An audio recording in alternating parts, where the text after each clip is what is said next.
नमस्कार आदाब, न्यू विदर्भ स्वदेशी न्यूजमध्ये आपले सर्वांचे स्वागत।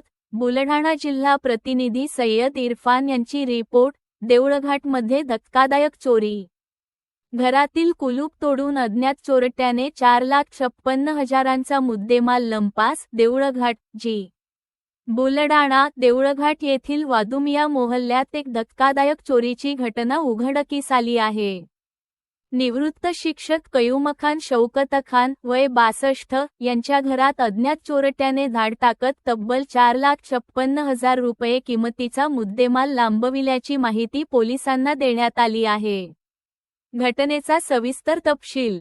फिर्यादी कयूमखान शौकतखान आपल्या कुटुंबासहित 10 डिसेंबर 2025 रोजी रात्री 10 वाजेपासून डिसेंबर 11 दुपारी 12 वाजेपर्यंत घराबाहेर गेले होते। त्यांच्या अनुपस्थितीत अज्ञात व्यक्तीने घराचे कुलूप तोडून घरात प्रवेश केला।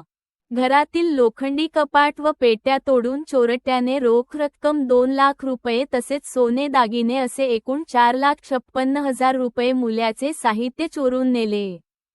घरात परत आल्यानंतर चोरीचा प्रकार लक्षात येताच फिर्यादीने तात्काळ बुलढाणा ग्रामीण पोलीस ठाण्यात धाव घेतली आणि तक्रार नोंदवली।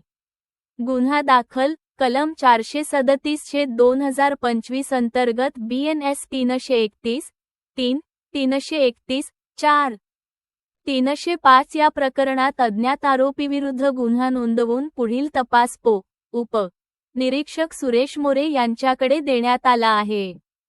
पोलिसांचा तपास सुरू। घटनास्थळी पंचनामा करण्यात आला असून परिसरातील CCTV फुटेज, संशयितांचा मागोवा आणि गुन्हेगारी पद्धतीचा अभ्यास करून चोरट्यांचा शोध सुरू आहे। चोरीच्या प्रमाणावरून हे काम अनुभवी चोरट्यांचे असल्याचा प्राथमिक अंदाज पोलिसांनी व्यक्त केला आहे। या घटनेमुळे देऊळघाट परिसरात चिंतेचे वातावरण असून नागरिकांमध्ये सुरक्षेबाबत प्रश्नचिन्ह निर्माण झाले आहे।